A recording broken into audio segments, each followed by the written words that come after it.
The madness continues with the pile-on that was begun by James Vituska's filing. After Esra was shot down for her letter, though I'm absolutely certain this will be not the last of it with her, she'll find another way to address this. But here comes Leslie to try to take advantage of the situation too, even though her case was ended months ago. Let's have a look.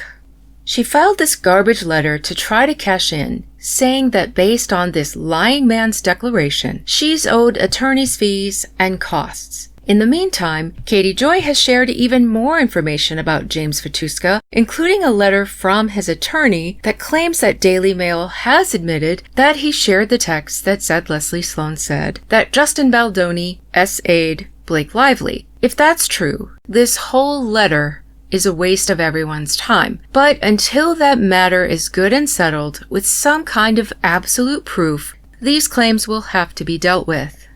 She comes in strong, speaking as if his letter was handed down by all the gods. She purports that it conclusively establishes that the Wayfarer parties filed knowingly false allegations against the Sloane parties. Not only that, but that they did it solely to inflame the public and censor Miss Sloane. These are some outrageous claims and a whole lot to add to a tiny little exhibit that didn't even have an entire conversation. I hope she did her stretches before she took all of these leaps. In total, Justin actually had 9 causes of action. Leslie and her company were in 3 of them. She was considered part of the entire sort of conspiracy, involving going to the New York Times, involving preparing this whole thing. There was never ever a mention that she was only named in this lawsuit because of James' text messages. That was never claimed. That was never said in any complaint or anything else that was filed in this lawsuit. We see she's listed under civil extortion, defamation, and false light invasion of privacy. She was said to have been working hand in hand with the rest of these defendants. Also in the complaint, she was specifically named as the very first person to have leaked bad press after an agreement had been made between her and the Wayfarer PR people. These texts were shared in the complaint. These have nothing to do with James Vituska. On August 8, I'm not doing one thing without speaking to you. I'm not answering one email about the situation. I've told everyone to not do one thing, plant, seed, even speak to one reporter even on background. Now I'm involved. There will be no shock surprises to you. Leslie hearts it and says, me either. This was her conversation with Melissa Nathan. And here's the claim in paragraph 187 that says, Leslie Sloane devised and executed a smear campaign of her own against Baldoni. This has nothing to do with James. Known for her tendency to leak sensitive stories to provoke public controversy, Sloane reneged on an agreement with Nathan by continuing to disseminate false and defamatory stories about Baldoni and Wayfarer, a process she had begun long before Wayfarer and Baldoni ever retained Nathan. Notice this isn't exclusively about Justin, like those texts from James. On August 8th, Nathan and Sloane reached an agreement whereby neither would communicate directly with the reporter prior to informing the other. And then we see what I just read from the actual text message.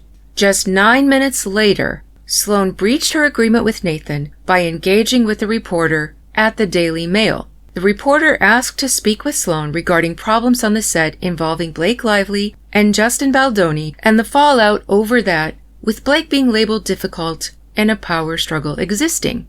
Sloane, without consulting Nathan, the agreement they'd made 9 minutes before, promptly responded, that is 1000% untrue, and further, your info is totally off.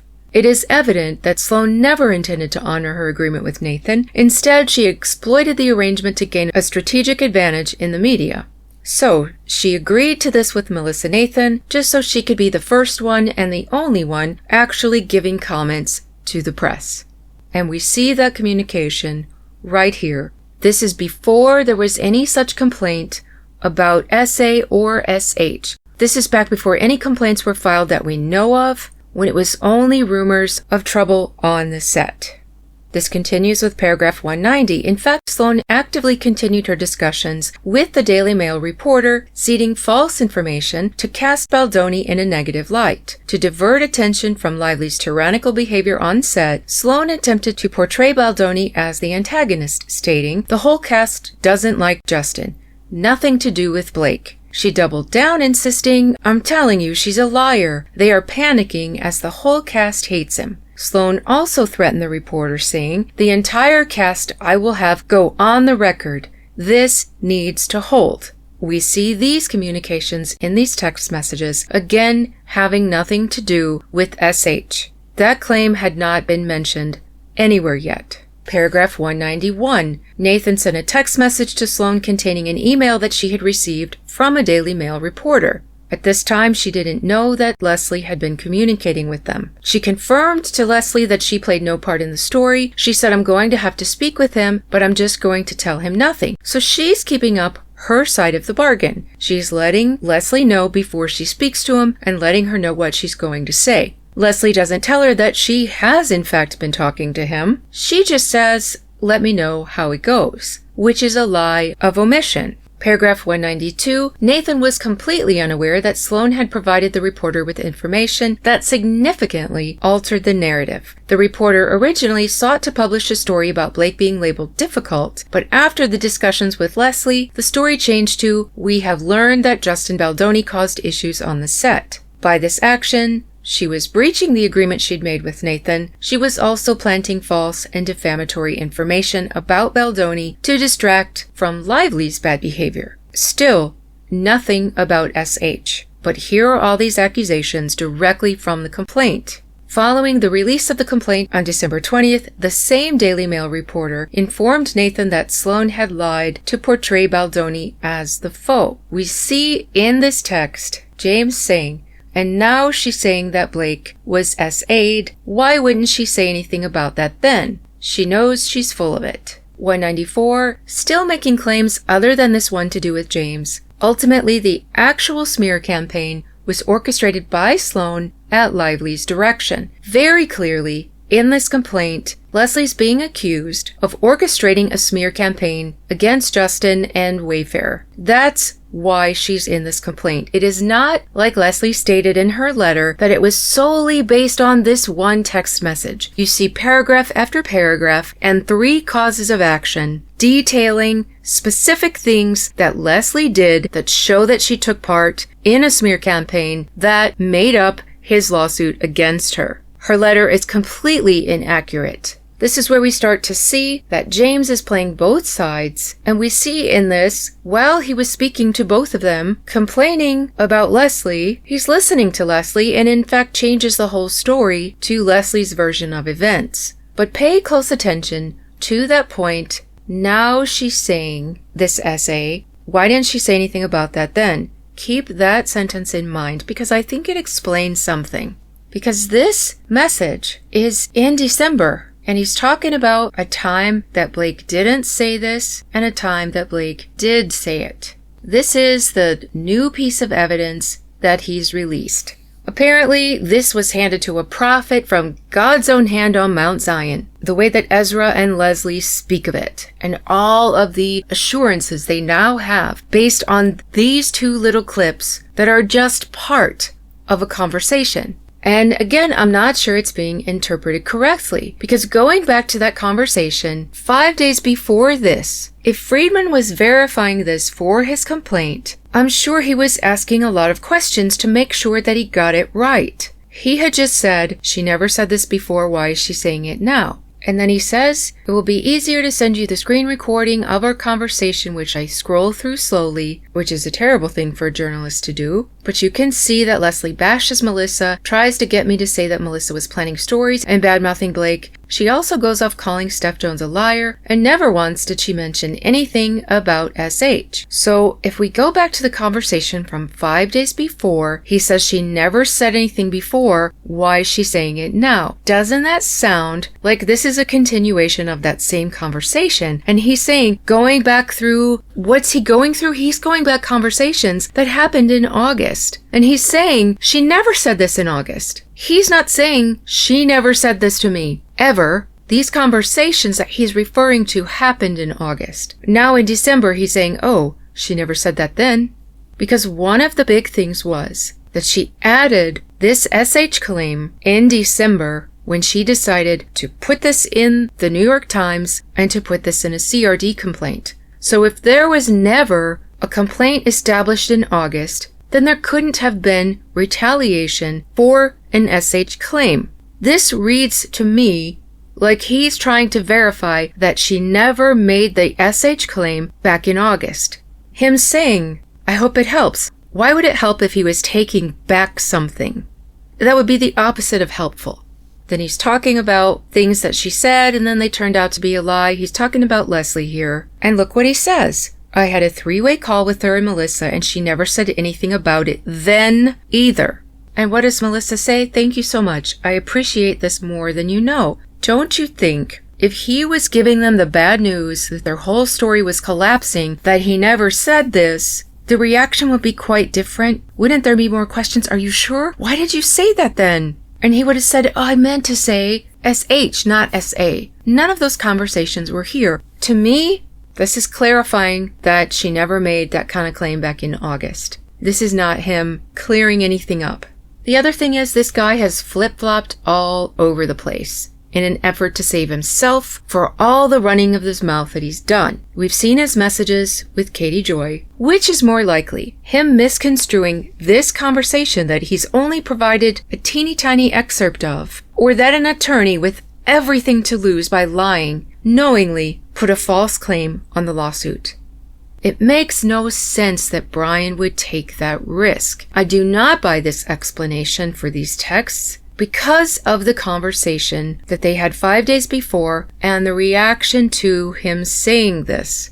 I'll wait and see how Wayfarer responds to this, because I remember Blake using texts in the New York Times and in her CRD complaint that sounded very convincing. And then when Wayfarer supplied the context, the text messages before and after, it was very, very different, and I can't help but feel this will be the same. And as I said, Katie Joy just released even more receipts than she released the day before. She was also quoted as contacting Melissa Nathan the day Abel's phone was taken, threatening to sue because she saw the messages. Do you remember that? The very day that Stephanie Jones got a hold of Jennifer Abel's phone, Leslie calls Melissa Nathan and says, I've seen the messages. We're going to sue you. That was back on August 21st, 2024. Yet another reason that Leslie Sloane is in this complaint that has nothing to do with James or these claims of SA. So this letter, to no surprise, is completely misrepresenting what happened. And now we get to her purpose for this letter. In the motion, she asks, pursuant to New York's anti-SLAPP law and or the court's inherent powers, the exhibit to the new Vatuska Declaration, his third version of events, is squarely relevant to the motion because it shows that the Wayfarer parties' now dismissed claims were filed in bad faith and lacked a substantial basis in law and fact. They put one aspect into question, not the whole thing, as told by a liar and not been proven yet. And then there's a footnote that says generally courts in the circuit look favorably upon efforts to supplement the record absent prejudice or bad faith. Now there's a couple of issues here. Much like the judge completely ignored Esra's letter, this letter has not been invited to the docket. It's not a reply to anything. She didn't get the court's permission. So I could see this ending up much like Esra's letter, but we'll see. Now, Justin's lawsuit against her was dismissed with prejudice back on June 9th. We see that it's mentioned 3 times in the judge's order. They can ask for these fees again because they were dismissed without prejudice. And Leslie did just that. She had 14 days to file for those fees, and she did it within the 14 days. But this wasn't settled at the time because unless she files a 54B motion, and that's a motion for the judge to certify the decision. Without that, which she didn't, even though her part of the case is dismissed, it's not over until the final judgment on every party is dealt with. So that will be when Blake's part of the lawsuit is over. But she couldn't wait till then. She had to file it within those 14 days. But the judge will most likely not decide until the very end. This is the memorandum in support of that motion, and in this, she specifically mentions anti-SLAPP, which is what she mentioned again in her letter. Now, as I explained when I talked about Esra's letter, these motions have their time, then you're allowed a response. Beyond that, once all of that back and forth is finished, that's supposed to be the end until the judge rules. The funny part is the only exhibit to that memorandum was a text message from none other than James Vituska, but a different text message. Because she filed that motion, Wayfair had a chance to respond, and they did on July 7th. And of course, it was in opposition. They mentioned two things. They mentioned a Section 70, which is New York law, and it's specific to her asking to recover fees. Now at this point on July 7th, she's well past the 14 days. Wayfair says she needed to do more than just the motion. She needed, according to Section 70, she needed to bring an action, a claim, a cross-claim, or a counterclaim in order to ask for damages. And then they post several different case law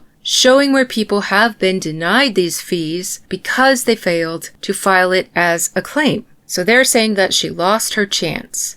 They also mention that under that Section 70, they must assert factual allegations from which the court can plausibly infer that the plaintiff has violated New York's anti-SLAPP law by bringing a defamation claim that lacks a substantial basis in fact and law. In other words, it has to be a frivolous complaint that it completely lacked. And being dismissed does not mean that there wasn't a basis to bring the claim in the first place. And then they spend a considerable amount of time speaking about anti-SLAPP. They list a case here, La Liberté v. Reed. This is very important because this was decided by the Court of Appeals in the Second Circuit. This sets a precedent. This is a higher court than Judge Lyman, and so he's bound by it. A while ago, I made a video specifically dealing with 47.1, but I had a section that talked about anti-SLAPP. So I'm going to play a 6-minute segment from that explains why anti-SLAPP does not apply in federal court, as they say here in subheading 4, and it also mentions this case and why Judge Lyman cannot rule against it. Let's first talk about anti-SLAPP rules. Traditionally, anti-SLAPP rules are not upheld in federal courts. The Second Circuit in New York, which is where our current case lies, does not. Why? Remembering from the landmark cases we discussed at the beginning, it comes down to whether or not there's a conflict between the procedural and substantive rules. Anti-SLAPP rules are procedural, and they conflict with federal rules of civil procedure. And we've learned that if there's any kind of conflict between procedure from state rules and procedure of federal rules, federal always wins. But forgetting about federal courts, even the states can't all agree on anti-SLAPP law. Currently, only 35 states have one in place. Congress has not yet passed a federal anti-SLAPP law. Not only that, courts haven't been able to come to an agreement about their application in federal court. So at the moment, it's very inconsistent. This chart lists why they're problematic from a federal court perspective. We must remember that in federal court, federal rules govern all procedure. As we've learned, because anti-SLAPP laws overstep state substantive process and venture into procedures, they are incongruent with federal laws of procedure. This clash will always end up with federal rules winning. Two of the main clashes are with Rule 12b-6, the one we've heard so much about because it's about motions to dismiss. Additionally, we have Rule 56. The end of discovery can file for what's called summary judgment, saying, "Judge, there's nothing here. This will never hold up in court. Let's not waste the time. Can we just end this now?" Much like a motion to dismiss, it's a motion that gets filed before the court with this legal argument supporting it. The judge will look at the reasons, and he'll make the determination of whether it needs to proceed to trial or not. Based on this Federal Rule 56, this is all very clearly procedural. So, anything from a state law that says, no, we don't even get to arrive at post-discovery, we want it dismissed before that, is simply incongruent with Federal Rule 56, and therefore incongruent with federal procedure. So federal procedure must win, overruling anti-SLAPP laws. Another part of federal rules includes fees as procedure, And we see this clashes here as well. Under federal rules, the only reason you would have attorney's fees for the defendant is if the case was found to be frivolous. But in these anti-SLAPP rules, fees become mandatory. We have a clash. When it comes to burden shifting, under federal rules, no. Under anti-SLAPP rules, yes. It shifts the burden to the plaintiff to prove their case early. Again, we have a clash. This is why federal courts do not uphold state anti-SLAPP rules, and probably why the Supreme Court will not even entertain ruling on these cases so far. Up to date, they have not taken any of these cases on.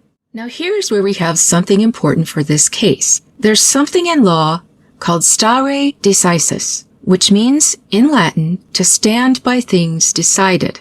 This standard is very helpful when it comes to consistency. How this is put into practice is that the lower courts must rule according to decisions made by higher courts. What that means is once a court makes a decision or a ruling on a legal matter, that it sets a precedent for future cases with similar circumstances or facts. So for example, once something has been decided in the Court of Appeals, all of the district courts in its circuit, only its circuit, when they have similar cases come up, they must, whether they agree with the decision or not, make that same ruling. There are some ways around it, but that's not the topic of this episode, so we'll save that for another time. Now, when it comes to the Supreme Court, once they make a ruling, their ruling affects the entire country, basically. All of the courts of appeals, when they have a case with similar circumstances or facts, they must, whether they agree or not, rule in accordance with what the U.S. Supreme Court ruled. Why are we talking about this? Because a decision has been made in the Second Circuit about the California anti-SLAPP statute. La Liberté brought this in a diversity lawsuit in the very circuit where the Wayfarer versus Blake trial is taking place. The case was dismissed for lack of malice, and it was struck under the California anti-SLAPP statute. The case was appealed. The Second Circuit vacated the judgment and remanded for further proceedings. They held that as a matter of first impression within the circuit, that California's anti-SLAPP statute is not applicable in federal court because it conflicts with the federal rules of civil procedure 12b-6 and 56, like we just looked at in the chart. The court explained that when the federal rules conflict with other procedural statutes that answer the same question, the federal rules control unless they violate the Rules Enabling Act, which the court held that Rule 12 and Rule 56 do not. The court opined that both the anti-SLAPP statute and the federal rules answer the same question, the circumstances under which a claim may be dismissed before trial. They conflict because they apply different standards, as we saw in that chart. In particular, the anti-SLAPP statute's requirement that a plaintiff establish a probability of prevailing on the merits.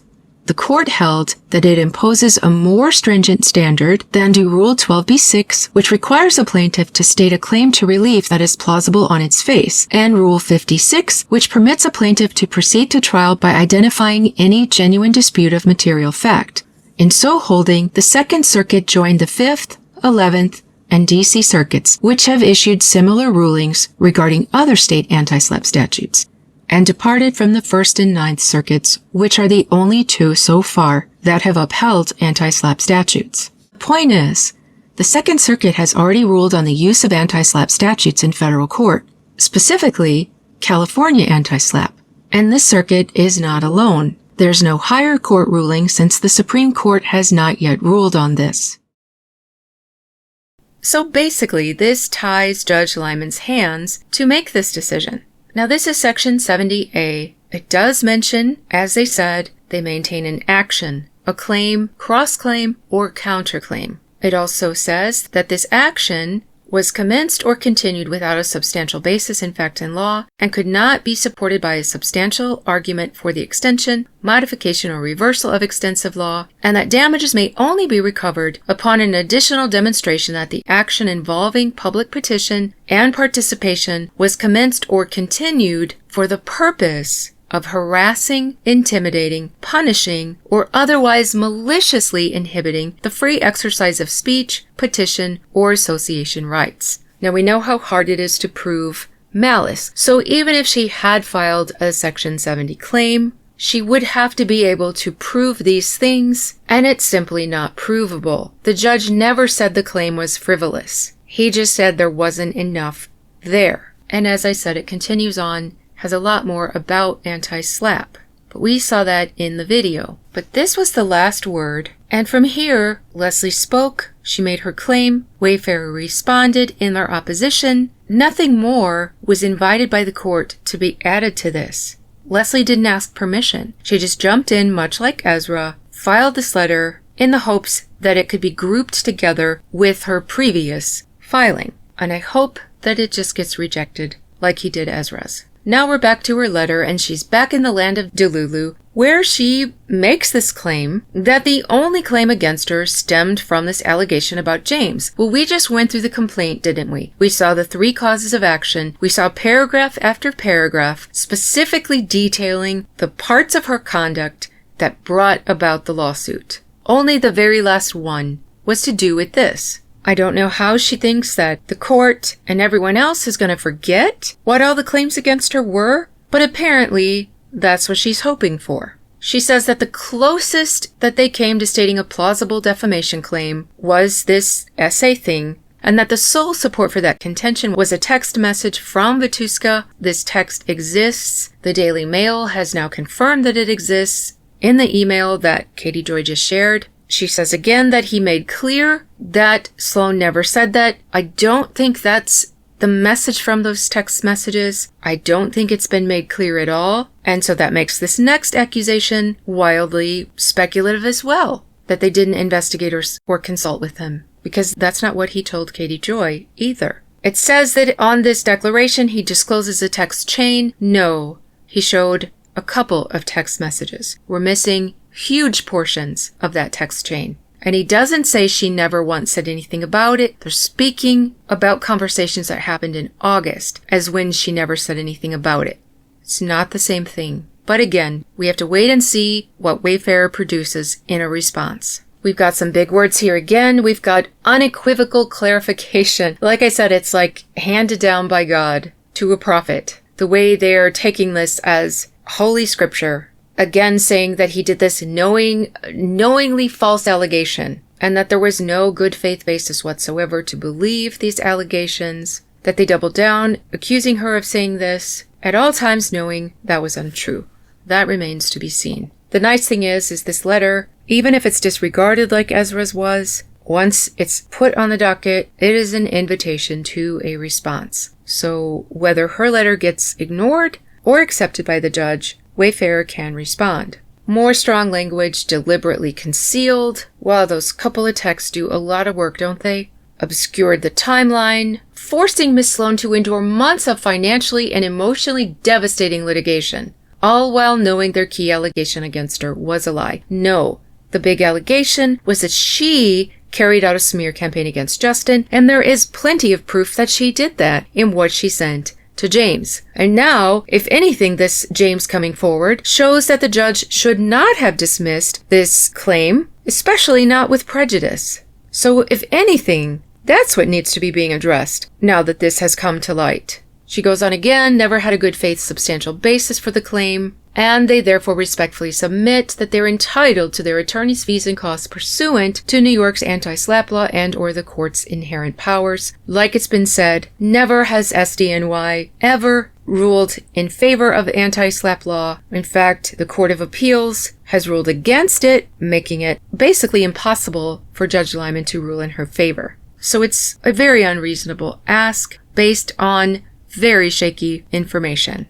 I don't have any conclusive answers about who's right and who's wrong here. We can all read these and interpret them in a different way until we see more of this conversation and hear more about this conversation. That said, when you have a he said situation like this, the best indicator is who is the one with the reputation for being honest.